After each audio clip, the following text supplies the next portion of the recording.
कि बहिनो अरे घरवा में रहा चाहे बनवा में कि बहिनो अरे घरवा में रहा चाहे बनवा में तसीबा गुरु के भाषा लाया बनवाना में तसीबा गुरु के भाषा लाया बनवाना में घरवा में रहा चाहे बनवा में बहिनो घरवा में रहा चाहे बनवा में तसीबा गुरु के भाषा लाया बनवाना में तसीबा गुरु के भाषा लाया बनवाना में तसीबा गुरु के भाषा लाया बनवाना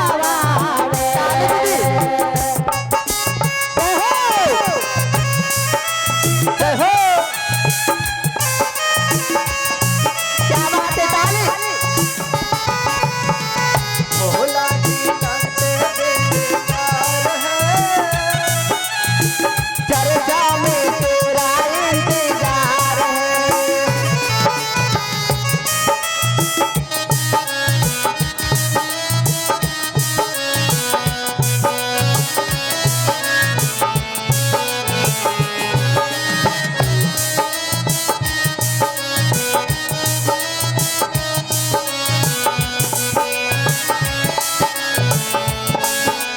क्या बात है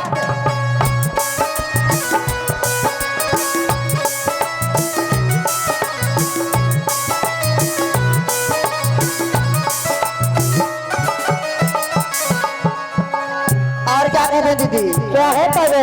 कहते हैं कि गुरु को कभी खेत में रहिए तो घर में रहिए लेकिन गुरु को मन में बसाते रहिए गुरु ये नहीं कहते हैं कि हमें में लटकल रहिए तो कैसे कहते हैं कौन भावे भर भर कोठी चौआ रखला घरवा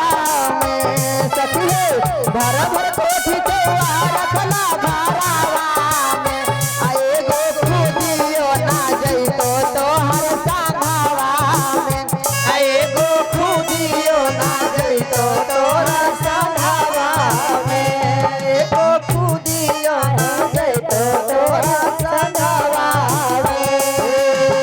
भर भर कोठी चौआ रखला घरवा में हो सखी भर भर कोठी चौआ रखला घरवा में आए गो दाना मोना जइतो तो हर संघवा में आए गो दाना मोना जइतो तो हर संघवा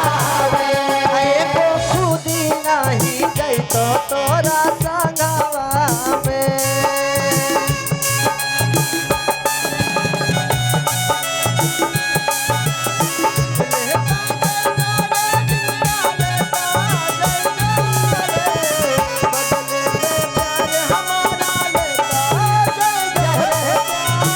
क्या बात है दीदी पीछे वाली ताली झूम के क्या है दीदी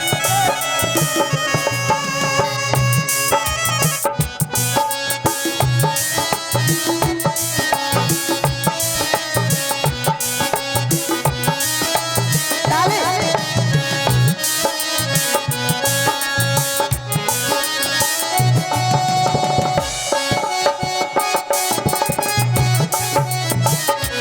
जय हो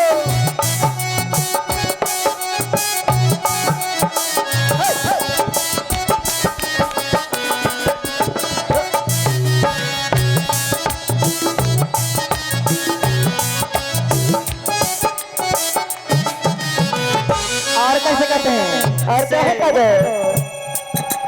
भर भर पेटी सरिया रखला घरवा में से हो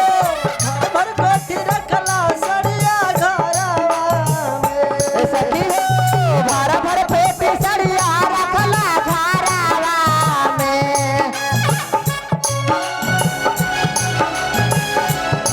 आए गो गुदारी ना जइतो तो हर संघवा में आए गो डोरी नाही जइतो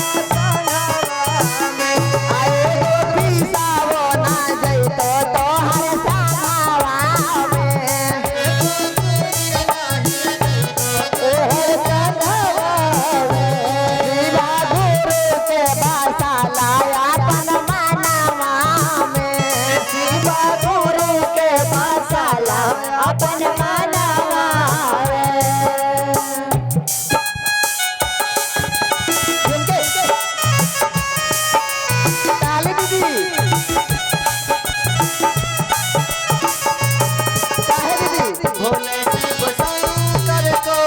अपना बनाओ, भोले शिव शंकर को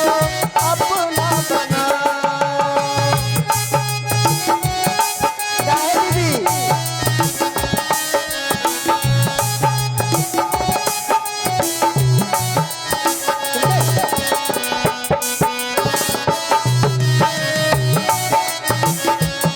भोले शिव शंकर को अपना बनाइए।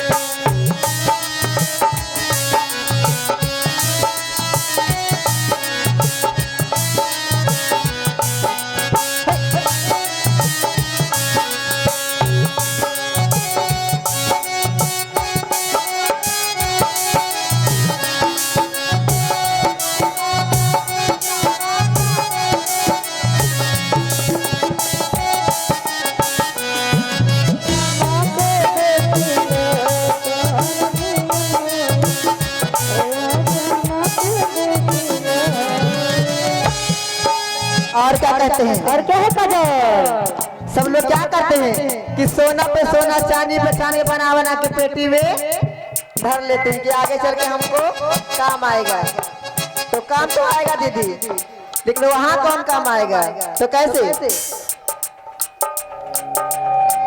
भर भर पेटी सोना मारा भला घरवा में सखी भर भर पेटी सोना मारा भला घरवा में आए बोलो हावो ना जइतो तोहर साधावा में आए बोलो हावो ना जइतो तोहर साधावा में आए बोलो हावो ना जइतो तोहर साधावा में।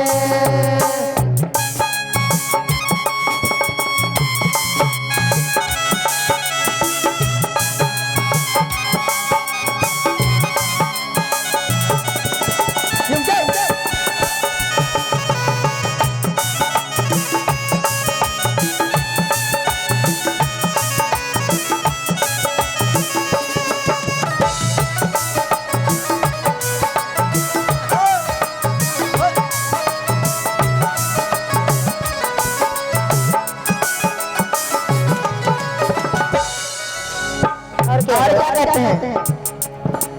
लाखे लाखे रुपया रखना बैंकवा में सखी लाखे लाखे रुपया रखना बैंकवा में आए गो सीता वो ना गए साधावा में आए गो सीता वो ना गए तो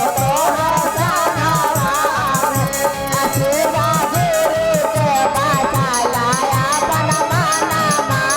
में आशीर्वाद के बासा लाया बनमाना में आशीर्वाद के बासा लाया बनमाना में आशीर्वाद के बासा लाया बनमाना में आशीर्वाद के बासा लाया बनमाना में सेवा गुरु के बासा लाया बनमाना में सेवा गुरु के बासा लाया बनमाना